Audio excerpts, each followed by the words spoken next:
In 1987, one game took the beat-em-up from a repetitive, shallow genre and gave it depth, strategy, and a legendary co-op experience. It set the foundation that countless classics would follow, solidifying its place as one of the most influential games of all time. Today on Arcade Economy, we're diving fist first into Double Dragon.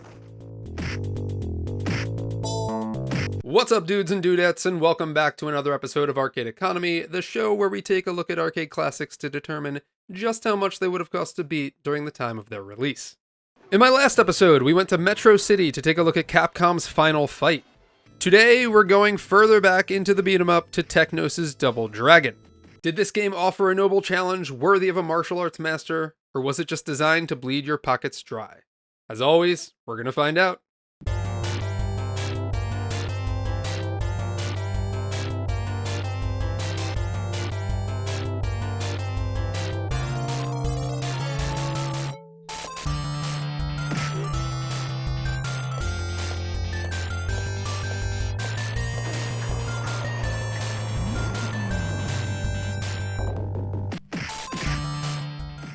To appreciate the success of Double Dragon, a little bit more backstory is needed to understand how it was conceived, and just how big a deal it was at the time of its release. So we're going all the way back to the mid-1980s. Japanese game developer Yoshihisa Kishimoto was approached by game development company Technos Japan to make a game similar to the Laserdisc games he had just released for Data East. Kishimoto was coming off of two releases, Cobra Command and Road Blaster, both of which had found different levels of success in the Japanese market. But Kishimoto had something else in mind and pitched Technos on a beat-em-up that doubled as a semi-autobiography based on his teenage years. As the story goes, Kishimoto wasn't exactly the best student and claimed to be getting into fights almost daily, making him a certified badass. When developing the concept for the game, Kishimoto drew much inspiration from the Bruce Lee movie Enter the Dragon, and in 1986, Kishimoto and Technos released Nekketsu Koha Kunio-kun, which roughly translates to Hot-Blooded Tough Guy Kunio. The game received a facelift in the West and was made to resemble the 1979 movie The Warriors. The title was changed as well, and the game was launched as Renegade. Kunio-kun and Renegade did a lot for the beat-em-up genre. For the first time, you could move up and down on the X-axis, which was something that was just relegated to side-scrolling in years prior. You could also grab and pummel and throw opponents, and the two attack buttons allowed for attacking in front and behind for quick counters. Despite all of this and its success, Kunio-kun runs a little sluggish and tanky in retrospect. It was really close, but it just wasn't quite there yet. Kishimoto initially planned his next project to be an immediate sequel to Kunio-kun, but eventually landed on a new game with a different cast and setting. This game would build upon all the mechanics of Kunio-kun and kick off the beat-em-up boom that would last well into the 90s. In 1987, Technos Japan released Double Dragon to instant success in the arcades.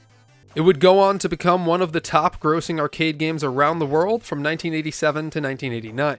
The game's title was a direct homage to, once again, Enter the Dragon, and the art direction took inspiration from the Mad Max movies and Fist of the North Star manga and anime series. With success like this, a large number of ports, sequels, and spin-offs would follow for decades to come.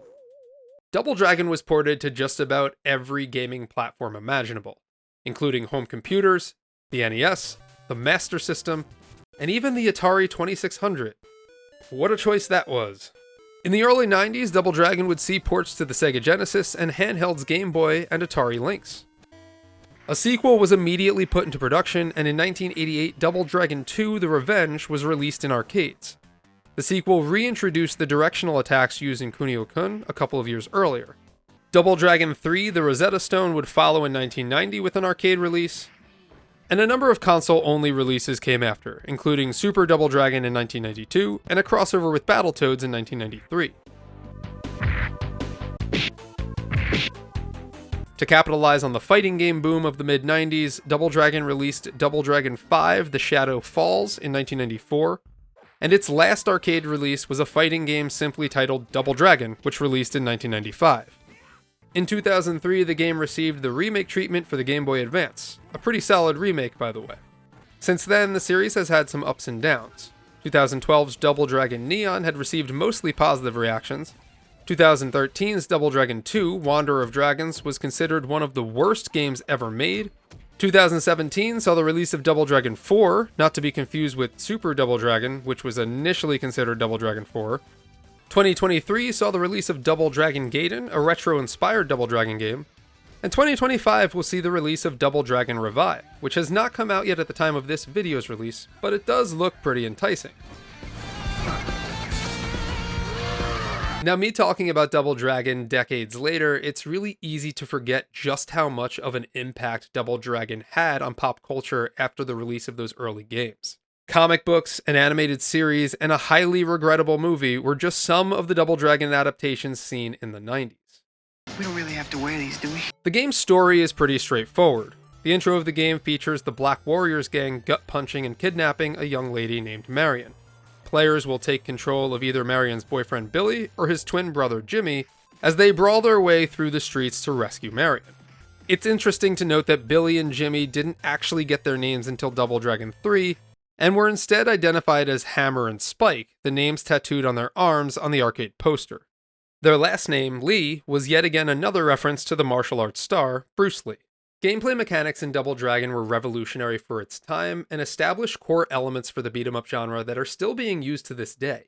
It built on the gameplay set up by Kunio-kun by being the first beat-em-up to feature continuous side-scrolling levels, two-player co-op, and the ability to disarm your enemies and pick up their weapons.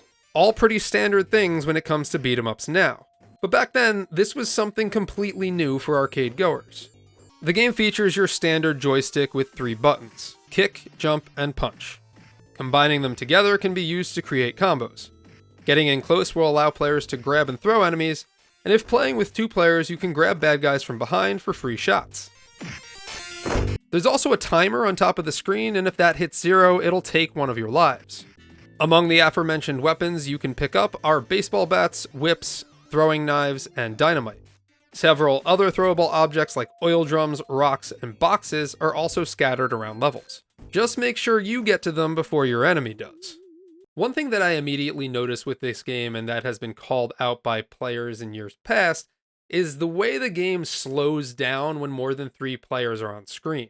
I get it, the game was really pushing boundaries for its time, but this was anything but subtle. The game really did slow down to a crawl. Double Dragon has 4 different stages that continuously play into one another, which is pretty impressive considering it was released in 1987. These stages were a city slum, a factory, a forest, and then finally the gang's hideout where you'll face off against Willie, the leader of the Black Warriors. Willie might have the least intimidating name in beat-em-up history, but he's also the guy who brought a machine gun to what was, until that point, a strictly fists and barrels affair. If you beat the game as a single player, you'll save Marian and receive a thank you kiss. But if you beat the game as a duo, both health bars will replenish and you'll have to fight each other for Marian's affections. Considering that Marian is Billy's girlfriend, this is a pretty dick move by Jimmy if you ask me. The boss battles in this game don't have too much variety, and after you defeat them, they'll become regular enemies in future levels. The first boss at the end of the city slum level is Jik Abobo. What kind of a name is Jik? He hit me with some high punches and would throw me if I got in close. I managed to keep my distance and hit him with the baseball bat, but throwing barrels at him seemed to really do the trick. I was fortunate enough to not waste any lives on him. The second boss in the factory is Jeff, and he'll try to hit you with a bunch of jump kicks. I tried to use the whips on him, but I feel like some of his attacks were unavoidable. I spent 1 continue on Jeff. The third boss is Mibobo, which is just a green Abobo. He appears at the end of the forest level, which is why he's green, I guess? This boss was pretty tough. I tried to kick him, but it felt like every punch or kick I landed, I was hit by 2 more. It did take me 2 continues to defeat Mibobo. And then there's old Willie himself, who shows up with a big-ass machine gun. Honestly, I think he was a little easier to hit than Mibobo. The machine gun was a little hard to avoid, especially because the game slowed down to a crawl due to too many enemies on screen. I wound up spending only 1 continue on Willie. And now to answer the question, how much did I spend to beat Double Dragon? For these games, I play them on emulator with an arcade stick and set up a counter to increase every time I hit the insert coin button. I play these games on their default settings and cost, so for Double Dragon, that means medium difficulty at 25 cents per play, and 25 cents gives me 2 lives. When it was all said and done, I spent $3.50 or 14 credits to beat Double Dragon. So this does land a little bit on the lower side when it comes to total cost. If I were playing this game at 50 cents per play, then we would just double it and it would come to $7. And in 1987, $3.50 would feel like $10.03 today. $7 would feel like $20.06 today. It took me 28 minutes to beat this game, so that factors out to 12.5 cents per minute, a number that I was considering low, but as I do more games is starting to pop up a little bit more frequently. For the bosses, I spent 1 continue on Jeff, 2 continues on Mabobo, and 1 continue on Willie, bringing my boss total to only $1. So most of the money you're going to spend on this game is outside of the boss battles. And now, let's bust out my Predatory game scale to determine just how predatory Double Dragon was in stealing your quarters. As said before, total costs and cost per minute were pretty low at $3.50 and 12.5 cents per minute. For unfair difficulty and AI cheating, there were some times where I did feel that the damage was unavoidable, where I would fall down, immediately stand up and get hit and not be able to get out of it.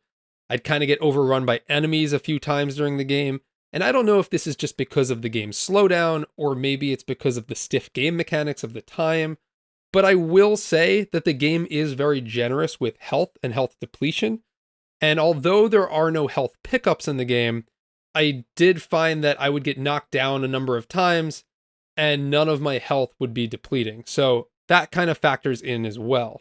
For punitive game mechanics, as I mentioned before, the game does feel a bit dated and stiff. Jumping and jump kicking kind of felt hard to pull off. For the one more try appeal, for me, I feel like this is something I could easily walk away from, but I am also comparing this to a ton of other beat-em-ups that have come out since its release. I feel like back in 1987, this was probably pretty high. I mean, there's a reason it was one of the top grossing arcade games for 3 years. And people didn't really have anything to compare it to, so I'm sure people really got hooked on Double Dragon until other beat-em-ups started to come out later. And then overall enjoyment. For me, this was just okay. But again, I'm saying this in 2025 and not in 1987, and I'm sure back then people had a blast with this game because it was so groundbreaking when it released. I'm sure it's also a lot more fun with 2 players, and we gotta give it extra points for being one of the first co-op experiences in the arcade. So all that considered, and Double Dragon gets a Predatory game score of a 6 out of 10. Sure, this game was cheaper than games like Final Fight, but for me, it was just the stiff controls, the what I presume is unavoidable damage, the slowdown, and the exclusion of health pickups, which is why I put it at a 6. Now, can you play this game today? Yes, there is a Double Dragon collection that has come out for the Nintendo Switch. It collects all of the classic Double Dragons. You can also play Double Dragon Gaiden, and Double Dragon Revive is releasing shortly after this video releases, so I will add affiliate links in my description if those games interest you. Next time on Arcade Economy, I am hack and slashing my way through Namco's Splatterhouse, so be sure to check out that video. If you enjoyed my video and would like to support Mass Replay or Arcade Economy, then you can do so by becoming a YouTube member or patron on Patreon. You'll get some cool perks like member-only shorts, access to my Arcade Economy datasheet, Discord roles, and exclusive emojis and badges at the $1 level. The VIP viewer levels will receive every video ad free and a day early, as well as access to my Arcade Economy live streams so you can watch me play these games in real time. But honestly, just you being here and watching my video means the world to me, so thank you. It would mean a great deal to me if you could give this video a big thumbs up, and please let me know in the comments below what other games you would like to see me explore. As always, thank you for watching, and I hope you'll see me on my next video.